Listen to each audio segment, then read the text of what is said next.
ಅಲ್ಲಿದ್ದಾರೆ, ಇಲ್ಲಿ ನಿರ್ದೇಶಕರು ಹಗ್ಗ ಹಗ್ಗ ಹಗ್ಗ ಅಂತ ಕಿರಿಸ್ತಾ ಇದ್ದಾರೆ. ಫೇವ್ರೆಟ್ ಸಿನಿಮಾ ಆಕ್ಚುಲಿ ಅವಿ ವೆರಿ ಸಾರಿ ಅವಿ, but favourite cinema will always B ಹೃದಯ ಹೃದಯ.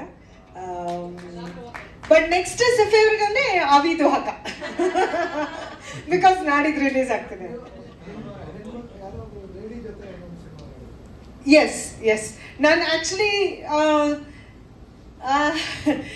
ತಪ್ಪಾಗುತ್ತೋ ಏನೋ ಹೇಳಿದ್ರೆ ಗೊತ್ತಿಲ್ಲ ನನಗೆ, ಬಟ್ ನನಗೆ ತುಂಬ ಖುಷಿ ಕೊಟ್ಟಿರೋಂಥ ವಿಷಯ ಹೆಣ್ಣು ಮಕ್ಕಳು ಟೆಕ್ನಿಷಿಯನ್ಸ್ ಜೊತೆ ಕೆಲಸ ಮಾಡಿರೋದು. ನಿರ್ದೇಶಕಿಯರು ಬಹಳ ಕಡಿಮೆ, 4-5 ಜನ ಅಷ್ಟೇ. ಅದರಲ್ಲಿ ಕವಿತಾ ಅವ್ರ ಜೊತೆ ಕೆಲಸ ಮಾಡಿದ್ದೀನಿ, ಕವಿತಾ ಲಂಕೇಶ್ ಅವ್ರ ಜೊತೆ ರಾಜ್ಯ ಪ್ರಶಸ್ತಿ ಅಲ್ಲ ರಾಷ್ಟ್ರ ಪ್ರಶಸ್ತಿ ಗೆದ್ವಿ ಪ್ರೀತಿ ಪ್ರೇಮ ಪ್ರಣಯಾಗೆ. ಸಾರಾ ವಜ್ರ ಅನ್ನೋ ಒಂದು ಸಿನಿಮಾ ಇತ್ತೀಚೆಗೆ ಶ್ವೇತಾ ಶೆಟ್ಟಿ ಅವ್ರ ಜೊತೆ, ಆ ಸಿನಿಮಾ ನೋಡೋಕ್ಕೂ ಬಂದಿದ್ರು ಪ್ರಿಯಾಂಕಾ ಅವರು. She came watch the film and she encourage me and vent. So ಆ ರೀತಿ ಹೆಣ್ಮಕ್ಳ ಜೊತೆ ಕೆಲಸ ಮಾಡಿದ್ದು ತುಂಬ ಖುಷಿ ಕೊಟ್ಟಿರುವಂಥ ವಿಷಯ. ಇನ್ನೂ ಜಾಸ್ತಿ ಹೆಣ್ಮಕ್ಳು ಟೆಕ್ನಿಕಲ್ ಸೈಡಲ್ಲಿ ಬರಬೇಕು ನಮ್ಮ ಇಂಡಸ್ಟ್ರಿಲಿ ಅನ್ನೋದು ನನ್ನ ಆಸೆ.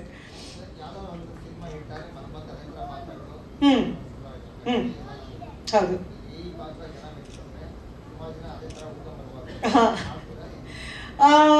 ನನ್ನ ಕಥೆ ಚೆನ್ನಾಗಿದ್ರೆ, ಒಂದು ಪಾತ್ರ ಚೆನ್ನಾಗಿದ್ರೆ ಐ ವಿಲ್ ಡೂ ಇಟ್. ನನ್ಗೆ ಯಾವುದೇ ಸಿನಿಮಾ ಇರ್ಬೋದು, ಒಂದು ಸೀನ್ ಇರ್ಬೋದು, ಒಂದು ಹಾಡು ಇರ್ಬೋದು, ಅಥವಾ ಇಡೀ ಚಿತ್ರದಲ್ಲಿ ಪಾತ್ರ ಇರ್ಬೋದು, ಆ ಪಾತ್ರವನ್ನ ನಾನು ಮಾಡಿ ಅದರ ಕೆಲಸ ಮಾಡಿ ಅದರಲ್ಲಿ ನಿಮ್ಮೆಲ್ಲರಿಗೂ ಮೊದಲು ನೀವೆಲ್ಲರೂ ಶಬಾಷ್ ಅನ್ನೋದು.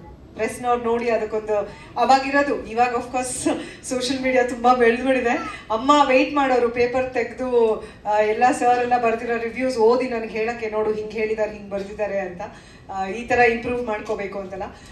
ಸೊ ನೀವೆಲ್ಲ ಶಬಾಷ್ ಅಂತೀರಾ ಅಂತ ನನಗೆ ಅನ್ಸಿದ್ರೆ ಖಂಡಿತ ಆ ಪಾತ್ರ ಮಾಡ್ತೀವಿ.